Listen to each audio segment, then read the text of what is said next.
The program. We've got Congressman Bruce Westerman is on the line. Bruce, how you doing, sir? Doing well, Paul. And I must be privileged because I got to listen to Johnny Cash while I was on hold waiting to go on live. That's right. That's right. Yeah, we you can hear it through the board, and it's so strange having to mess with two different signals, and it's pretty complicated not to let the online audience hear. But so Bruce, tell us, what are your thoughts? The transition here is going to be very interesting, going from a Republican-controlled House to a Democrat-controlled House. What are your thoughts? Well, there's a lot yet to see about it, Paul. The election's over, and we've got to move forward now. On the Republican side of things, we've been here this week and got our leadership in place, got our rules in place, and getting everything ready for the next session. The Democrats typically they would get their leadership in place this week, but apparently Pelosi doesn't have the votes yet, so they've delayed the vote until after Thanksgiving. And plus, we got all these races that still haven't been called. Seems like they just they keep counting until they win on some of them. Mm-hmm. But so there's I think it's pretty well accepted that she's going to be the speaker. But I was talking to some of the Never Nancy folks that I know, and what they're trying to do is hold out to get some rule changes to give some of the younger people in their caucus a little more say in the way that things happen. They're pretty much their leadership's all done by seniority. Well, I'm certainly hoping that Nancy Pelosi is the next speaker, because I think she's the best person to remind the country just how bad the Democrat Party is. What do you think? Yeah, well, I think they've got a whole crew of them over there now to help remind the country of that. You're going to have Maxine Waters as the chairman of the Financial Services Committee, Nadler over there on the Judiciary. It'll be interesting to watch. Wow. They've said what you would expect them to say, that they wanted to get some things done like infrastructure, but the talk I hear about is which administration official they're going to have a hearing on first. Even I'm on the Transportation Committee, and they're talking about having oversight hearing on administration officials on the Transportation Committee. They'll obviously do it on the Natural Resources Committee that I serve on, because they'll have Zinke over there every chance they get, and the EPA administrator and all of them. So I think it'll be pretty dysfunctional for the next couple of years. Wow. But I think their true colors will show. They've got a lot of quarreling within the ranks there. Even this young woman from New York, there were protesters in Pelosi's office the other day, and she was there giving them high fives. Ocasio-Cortez, yeah. Running all-out socialists. They're lurching more and more to the left. Well, let me ask you this, Congressman. We're talking with Congressman Bruce Westerman. Is there any positive? Is there any? Are people taking heart in the fact that there were these gains in the Senate? On statewide levels, you have people that are still supportive of the direction the country was going, but in these localized races, that wasn't the case. What are the thoughts among House members about the Senate gains, flipping Indiana, flipping Missouri, probably going to still flip Florida if the Democrats don't steal it? That's just my opinion. But what are your thoughts on that? Yeah. Well, and there's, I got a good friend, Martha McSally, that was elected to the House when I was elected, and on election night, it looked like she had won Arizona, but she ended up losing Arizona. That's a tough one. Mm-hmm. We won the seat in North Dakota as well. But, I think there's still optimism, and we know that usually the party, especially in the House, the party in control takes some lumps in the first midterm election. That's been the way history tends to work, and it was no different this year. But I think there will be a sharp contrast drawn to, what I think people forgot what it's like to have Nancy Pelosi as Speaker of the House, and I think they'll get refreshed on that pretty quickly. Mm-hmm. Yeah. What do you think about what we can do between now and then in the what is called the lame duck part of things. The American people, and the polls show this, they agree with the Republican stance on immigration right now. I mean, but there's not going to be any funding for a border wall, in the next Congress for sure. So what can be done, do you think? Well, there's one remaining spending package to take care of. There's actually two things that are kind of, I would see as things that have to happen in the lame duck. Number one is get this final smaller appropriations bill done, and that's certainly an area where we're trying to get more funding in for the border wall there. And the other thing is on the farm bill, because if we don't get a farm bill now, it's going to be more of a Nancy Pelosi farm bill next year. So I think we need to get everything we can out of the farm bill this go around. And there's also potentially there's going to be some supplemental funding requests for the natural disasters, the hurricanes, and maybe even fires out west. Some of these members from the Gulf states are telling me that this is the worst hurricane they've ever seen. They said it makes even Katrina and wow, those hurricanes not, and even the amount of damage that it's done, but it's not being on the news near as much as we've seen. So, and it's important if we're going to do funding, I think, to do that in the lame duck, because if we get into next year, it'll have some kind of major Puerto Rican bailout package in it. Is what I'm guessing. It's what they'll try to negotiate. Mm-hmm. So there's those things like that. And I've actually been doing a lot of work this week on a bill to address the wildfires out in California and in other places, dealing with this wildland urban interface. So I'm getting that ready in case there is a supplemental funding bill to try to get that attached, so that we can at least manage those areas that are close to populated areas to help protect life and property. It's really a crying shame what's happening out there. Mm-hmm.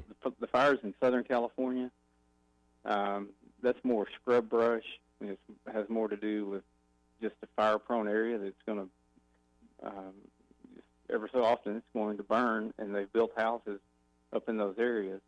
But up in the northern part of California, these are your typical forests that could be managed better, and you could prevent a lot of loss of life and property if we would just use a little common sense in that.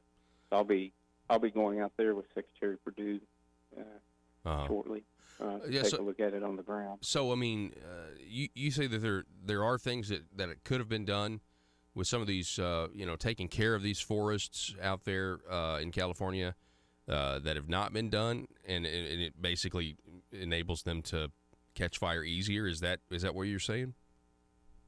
Well, they're going to catch fire. You really can't stop the fires from happening. A lot of those happen naturally with lightning strikes.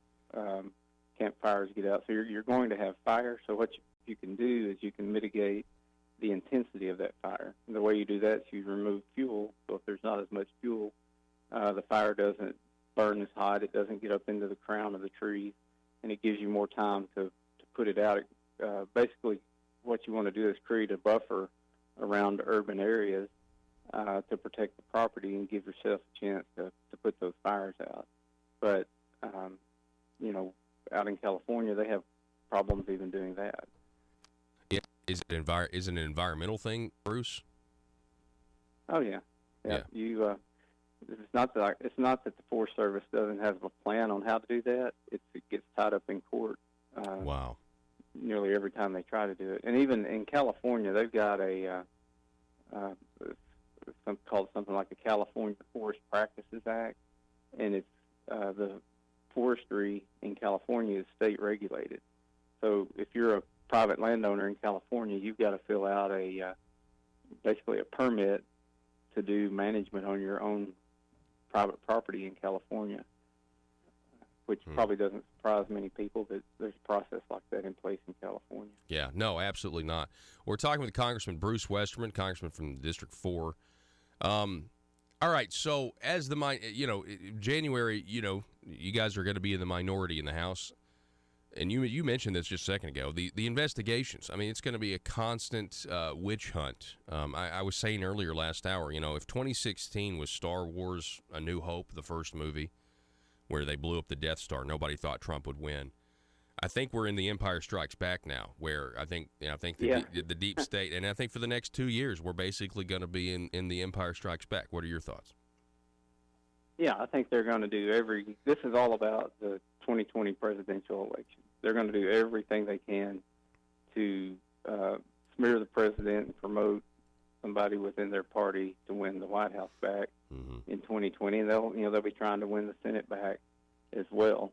And they'll obviously want to keep the House. But if people say they want government that's not dysfunctional, but the vote just created a kind of a logjam dysfunctional government. Mm-hmm. Well, when you look at this, there were so many people that retired and so many races that we lost. That, like on the transportation committee, that Rick Crawford and I both are on that committee. He's now the third highest ranking Republican on the transportation committee. So wow. You got Sam Graves from Missouri and Don Young, who has already chaired the committee and can't chair it again, and then Rick Crawford. So there were some of these committees just got devastated in the election. Wow. But with what we did in Arkansas, though, it keeps our delegation together, and all of us have moved up quite a bit in seniority, and we'll have better shots at leadership positions in the future. Yeah, and I think that's good. Specifically, just for the state of Arkansas, you're exactly right. People of Arkansas did what they should have done. They did everything they can to try to protect you guys, send you back, also protect what Donald Trump is doing. And listen, I'm a big. Back when Obama was in office, I was not a fan. I'm going to use my pen. I'm going to use my phone. But now President Trump has. I'm just curious, what kind of executive orders might we see out of the president if he's not going to be able to get anything done legislatively? Obviously, the Senate is, of course, we may have another Supreme Court appointment, which will go smoothly in a Senate where Republicans have increased their influence. But do you think the president will be using? Huge. Yeah, it is huge. Do you think the president will use a little bit more executive power in the next 2 years? He did quite a few executive orders when he first got in, but what most of those executive orders were reversing executive orders that the previous administration did. I am not a fan of executive order. I'm a fan of the agencies operating within the laws that are there, and a lot of that's happening that's kind of under the radar, especially at Health and Human Services, at EPA. I was at lunch with the acting EPA administrator, yesterday, and he was going through a lot of the stuff that they had done that I read the news all the time, and I hadn't seen any of this. And the Trump administration is really about putting smart regulations or leaving smart regulations in place or tweaking them so that they work more for people, creating a good business environment and letting the economy grow. And a lot of that's happening, and it's happening behind the scenes. We had the big tax bill that helped that out, but a lot of that stuff just happened on the regulatory side. Well, I see where Maxine Waters is wanting to go after all these banks now. Yeah, we were able to claw back a little bit of what they did in the Obama administration with the Dodd-Frank Act and the Consumer Financial Protection Bureau and all of that stuff. We did get a bill passed, and the Senate passed it, that helped right that situation quite a bit. Now, I don't expect these leftist ideas that'll be coming out of a Democratic Congress to get too far in the Senate. At least I hope they don't get too far. Yeah. Yeah, I think you're right. But they will be able to. Go ahead. Yeah, I think the game they'll play is they'll probably pass appropriation bills over here that'll using the power of the purse to affect policy, and there'll be bills that'll be totally unacceptable to the Senate, so the Senate will ignore them. And I expect we made some great gains getting back more to regular order, and I think this will push us back out of regular order, where you've got the omnibus bills and backroom deals and all that. Now, the president said last March he wasn't signing another one of those. So it'll be interesting to see how that all shakes down. I mean, I think the government will shut down. I mean, at some point. Yeah. I think Donald Trump I think he'll shut down the government. Well, it'll be House Democrats shutting it down. Well, I know. You're right about that. I'm just saying, and he will do an excellent job. He will go to Twitter. He will blame the Democrats, and because it will be their fault.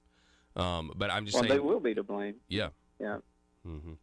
Well, Congressman Bruce Westerman, it's always a pleasure to have you on, sir. And I appreciate the work that you do. And it's good that you're up there representing Arkansas, because we need people like you. And I wish the districts out in California, felt the same way that Arkansans do about Republicans, versus the Democrat Party. And hopefully in 2020 they'll change their mind. That's my hope.